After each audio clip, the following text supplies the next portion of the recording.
12월 24일 수요일 서밋타임입니다. 성경 말씀은 요한계시록 18장 20절에서 24절 말씀입니다. 요한계시록 18장 20절에서 24절 신약 417쪽에 있습니다. 하늘과 성도들과 사도들과 선지자들아, 그로 말미암아 즐거워하라. 하나님이 너희를 위하여 그에게 심판을 행하셨음이라 하더라. 이에 한 힘센 천사가 금 맷돌 같은 돌을 들어 바다에 던져 이르되, 큰 성 바벨론이 이같이 비참하게 던져져 결코 다시 보이지 아니하리로다. 또 검은 곳 하는 자와 풍리하는 자와 퉁소 부는 자와 나팔 부는 자들의 소리가 결코 다시 내 안에서 들리지 아니하고, 어떠한 세공업자든지 결코 다시 내 안에서 보이지 아니하고, 또 맷돌 소리가 결코 다시 내 안에서 들리지 아니하고, 등불빛이 결코 다시 내 안에서 비치지 아니하고, 신랑과 신부의 음성이 결코 다시 내 안에서 들리지 아니하리로다. 너희 상인들은 땅의 왕족들이라. 내 복술로 말미암아 만국이 미혹되었도다. 선지자들과 성도들과 및 땅 위에서 죽임을 당한 모든 자의 피가 그 성중에서 발견되었느니라 하더라. 아멘. 오늘 말씀의 제목은 바벨론의 멸망입니다. 요한계시록 18장은 반드시 무너져 결코 회복할 수 없는 바벨론의 모습과 함께 하나님의 소유가 된 백성의 축복된 자리를 기록하고 있습니다.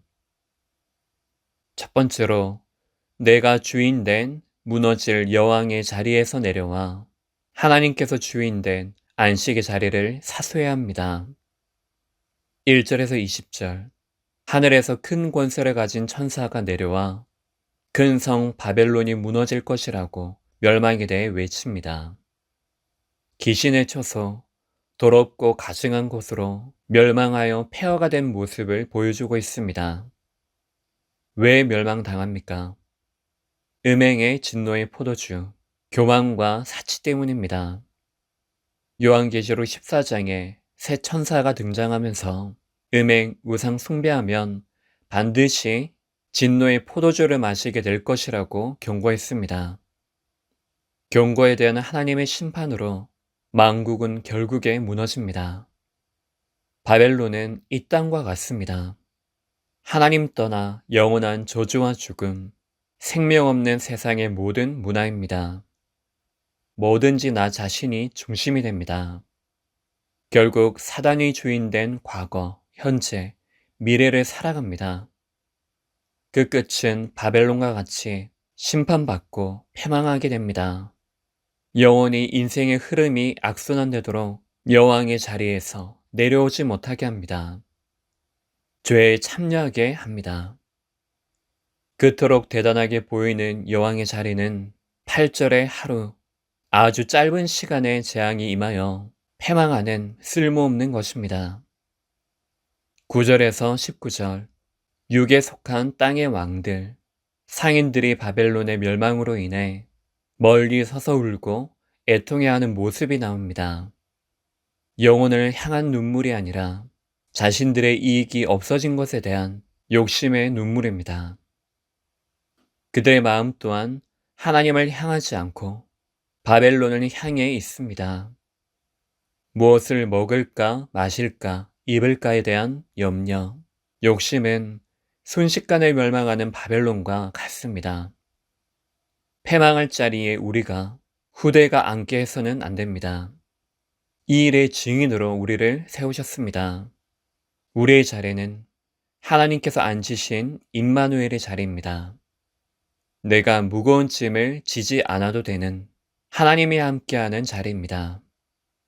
택함을 받은 거룩한 성도의 신분을 바벨론, 세상 문화에 빼앗기지 말아야 합니다. 우리는 바벨론과 같이 죄에 대한 심판받을 대상이 아니라 상급, 면류관을 받을 자입니다. 더 이상 과거에 머물지 않고 장망성을 좇지도 말고 성도에게 확정하신 오늘, 무너지지 않는 성전을 회복하길 바랍니다. 두 번째로, 나만의 그리스도가 아니라 나의 그리스도가 되어 모두의 그리스도가 되도록 찬양해야 합니다. 20절에서 24절, 언약 밖에 있는 바벨론의 최후 심판과는 반대로 언약 안에 있는 택함받은 자의 모습이 나옵니다. 바벨론의 멸망을 보고 기뻐하라고 말합니다.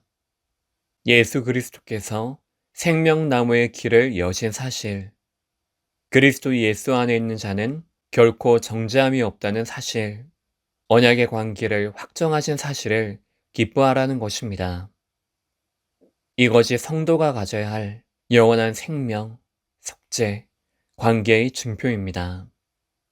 이제 힘센 천사가 근도를 들어 바벨론이 결코 다시 보이지 않게 합니다. 그래서 더 이상 악기 소리, 맷돌 소리, 신랑 신부의 음성이 결코 들리지 아니하고 등불빛이 결코 비치지 않게 됩니다. 하나님의 심판하심으로 다시는 회복하지 못하는 완전한 멸망을 의미합니다. 그들이 좇았던 모든 것들이 영원히 파괴됨을 말합니다. 이처럼 구원받은 축복은 엄청난 것입니다. 비교할 수 없습니다. 동시에 나만의 그리스도가 아니라 나의 그리스도가 되어 모두의 그리스도가 되도록 세계 복음화의 언약을 붙잡아야 합니다. 그래서 육에 속한 자, 의상 숭배의 포도주에 취한 자, 선지자들과 성도들을 핍박하는 무죄한 자들을 살려야 합니다. 하나님께서 우리의 성공과 실패라는 인생의 달란트로 생명운동하길 원하십니다. 바벨론을 향하여, 바벨론을 바라보는 자들을 향하여, 그 앞에 세우신 나를 향하여 하나님이 살아계심을 증거하는 찬양의 날이 되기를 바랍니다. 결론적으로 오늘 무너질 바벨론이 아닌 영원한 하나님의 성전에 거하는 시간 되기를 예수 그리스도의 이름으로 축복합니다. 기도하겠습니다. 하나님 아버지, 멸망할 이 땅에 있는 세상의 문화에 미혹당하지 않고 하나님이 함께 하시는 그 임마누엘의 자리를 사수하여 나를 살리고 바벨론을 향하게 하옵소서. 예수는 그리스도, 오직의 복음으로 현장 살리는 오늘이 되게 하옵소서. 그리스도의 신 예수님 이름으로 기도합니다. 아멘.